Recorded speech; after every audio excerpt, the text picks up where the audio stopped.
بسم اللہ الرحمن الرحیم۔ السلام علیکم۔ قرآنی آیتیں اللہ تعالیٰ نے اپنے رسول اللہ صلی اللہ علیہ وسلم سے ارشاد فرمایا، اور آپ میرے بندوں سے فرما دیجئے کہ وہ ایسی بات کہا کرے جو بہتر ہو، اس میں کسی کی دل آزاری ہوتی ہو، کیونکہ شیطان دل آزار بات کی وجہ سے آپس میں لڑا دیتا ہے۔ واقعی شیطان انسان کا کھلا دشمن ہے۔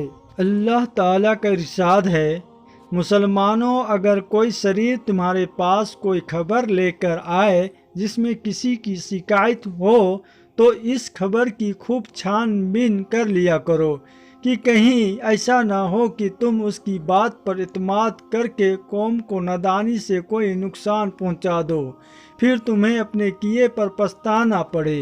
اللہ تعالیٰ نے ایمان والوں کی ایک صفت یہ بیان فرمائی ہے، اور وہ بیہودہ باتوں میں شامل نہیں ہوتے۔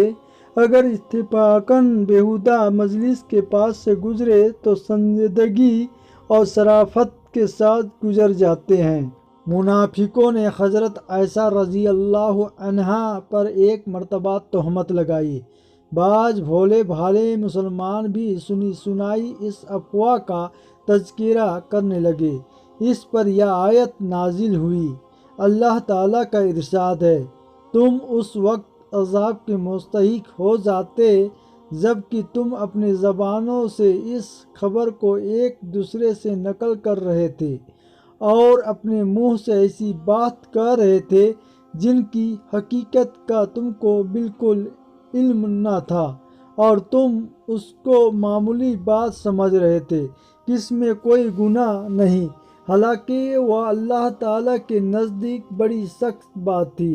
اور جب تم نے اس بہتان کو سنا تھا تو اس بہتان کو سنتے ہی یوں کیوں نہ کہا کہ ہمیں تو ایسی بات کا زبان سے نکالنا بھی مناسب نہیں۔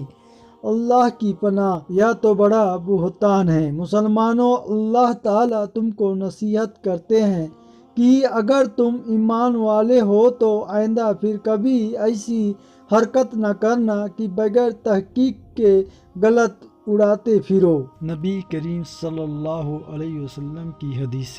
حضرت ابو ہریرہ رضی اللہ عنہ فرماتے ہیں کہ میں نے رسول اللہ صلی اللہ علیہ وسلم کو یہ ارشاد فرماتے ہوئے سنا، میری ساری امت معافی کے قابل ہے سوائے ان لوگوں کے جو کھلم کھلا گناہ کرنے والے ہوں گے، اور کھلم کھلا گناہ کرنے میں یہ بھی شامل ہے کہ آدمی رات میں کوئی برا کام کرے اور پھر صبح کو باوجود اس بات کے کہ اللہ تعالیٰ نے اس کے گناہ پر پردہ ڈال دیا، اس لوگوں پر ظاہر نہ ہونے دیا، وہ کہے فلاں میں نے گزشتہ رات فلاں غلط کام کیا تھا، حالانکہ اس نے رات اس طرح گزاری تھی کہ اس کے رب نے اس کی پردہ پوشی کر دی تھی، اور یا صبح کو وہ پردہ ہٹا رہا ہے جو رات اللہ تعالیٰ نے اس پر ڈال دیا تھا۔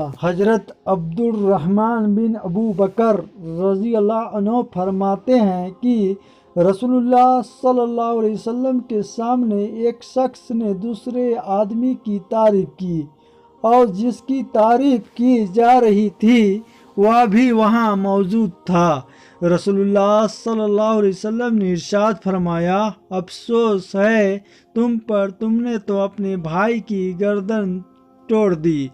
آپ نے یہ بات 3 مرتبہ ارشاد فرمائی، پھر فرمایا کہ اگر تم میں سے کوئی شخص کسی کی تعریف کرنا ہی ضروری سمجھے اور اس کو یقین بھی ہو کہ وہ اچھے آدمی ہے، پھر بھی یوں کہے کہ فلاں آدمی کو میں اچھے سمجھتا ہوں، اللہ تعالیٰ ہی اس کا حساب لینے والے ہیں، اور وہی اس کو حقیقت میں جاننے والے ہیں کہ اچھے ہیں یا برا، میں تو اللہ تعالیٰ کے سامنے کسی کی تعریف یقین کے ساتھ نہیں کرتا۔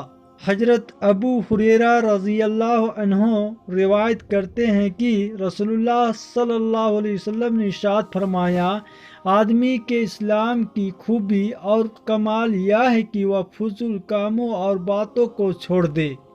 فائدہ: حدیث شریف کا مطلب یہ ہے کہ بے ضرورت باتیں نہ کرنا اور فضول مشغلوں سے بچنا کمال ایمان کی نشانی ہے اور آدمی کی رونق و زینت ہے۔ حضرت عبداللہ بن عمر رضی اللہ عنہ سے روایت ہے کہ رسول اللہ صلی اللہ علیہ وسلم نے ارشاد فرمایا، جب بندہ جھوٹ بولتا ہے تو فرشتہ اس کے جھوٹ کی بدبو کی وجہ سے 1 میل دور چلا جاتا ہے۔ حضرت ابو ذر رضی اللہ عنہ فرماتے ہیں کہ رسول اللہ صلی اللہ علیہ وسلم کی خدمت میں حاضر ہوا اور عرض کیا، یا رسول اللہ، مجھے وصیت فرما دیجئے۔